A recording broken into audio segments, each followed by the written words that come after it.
Je m'appelle Brice Cano, je suis le président de la coopérative Le Hangar Zéro et j'ai une formation d'ingénieur structure en solaire photovoltaïque. Donc Le Hangar Zéro, c'est une coopérative pour la création d'un laboratoire citoyen de la transition écologique au Havre.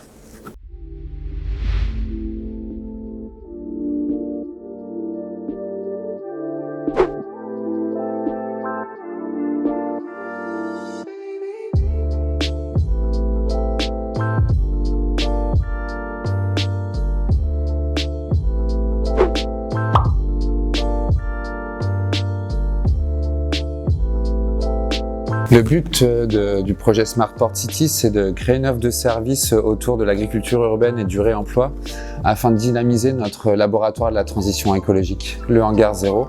L'objectif, c'est de créer 5 emplois en 5 ans autour de conseils, de formation et de la dimension événementielle.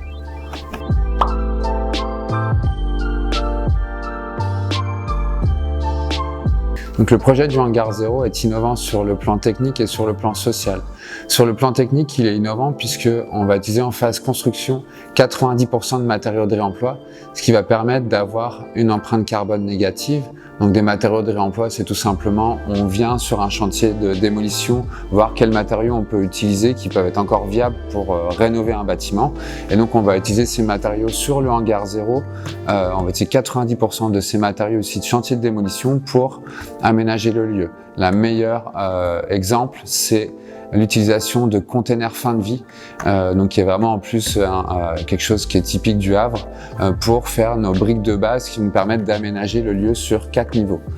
Il est aussi innovant dans sa phase de fonctionnement puisque on ne va pas utiliser d'énergie fossile pour produire notre énergie grâce à l'utilisation d'une pompe à chaleur eau qui sera installée dans le bassin juste en face du Hangar Zéro et à terme une installation de panneaux photovoltaïques sur le toit qui va permettre de produire l'énergie nécessaire au fonctionnement de cette pompe à chaleur.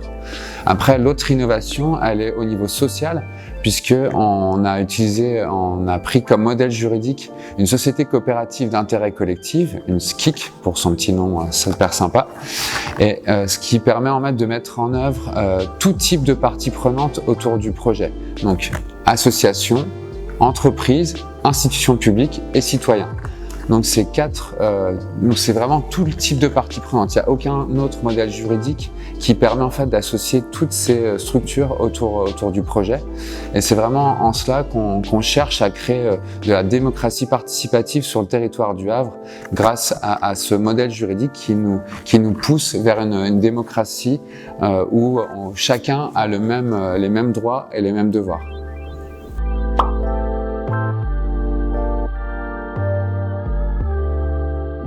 Donc le lien entre la ville, le port et l'industrie, il est de manière évidente rien que par la localisation du Hangar Zéro, puisqu'il se situe vraiment à la frontière ville-port. On est dans le quartier de l'Eure, juste en face de nous s'étend tout le port industriel, et derrière nous c'est le début du centre-ville, et même on pourrait dire un petit peu la création du nouveau centre-ville avec le quartier Saint-Nicolas qui est en plein développement.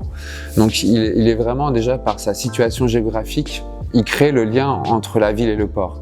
Mais en plus, nous, on veut vraiment faire un lieu de vie et un lieu de travail, ce qu'on appelle un tiers-lieu. Donc un lieu de vie, on va retrouver au rez-de-chaussée tout type de commerce. On va avoir un restaurant, on va avoir une boutique mutualisée, on va avoir des ateliers partagés, on va produire de la nourriture grâce à de la pisciculture associée à de l'hydroponie, ce qu'on appelle l'aquaponie, d'un microbrasseur, des associations qui font du lombricompostage et de la transformation d'invendus de supermarché. On devait avoir un agriculteur paysan, mais malheureusement les contraintes techniques font qu'on ne pourra pas l'avoir. Un espace de formation qui sera mis à disposition gratuitement, une agora de 200 mètres carrés, on pourra faire des concerts, des expos, un marché de producteurs, puisqu'on a déjà 2 producteurs en permaculture et en bio qui sont associés au Hangar Zéro. Donc on va vraiment au rez-de-chaussée retrouver ce lieu de vie où on veut en fait montrer aux citoyens qu'on peut produire différemment en respectant l'environnement, en respectant l'humain, et on peut partager les ressources et redistribuer les excédents. Donc ça c'est pour le rez-de-chaussée. Et dans les étages, on va retrouver des ateliers et des bureaux en location pour des professionnels. Et notre objectif, en fait, c'est de mettre en lien ces professionnels et les citoyens pour que tout le monde soit sensibilisé à la transition écologique.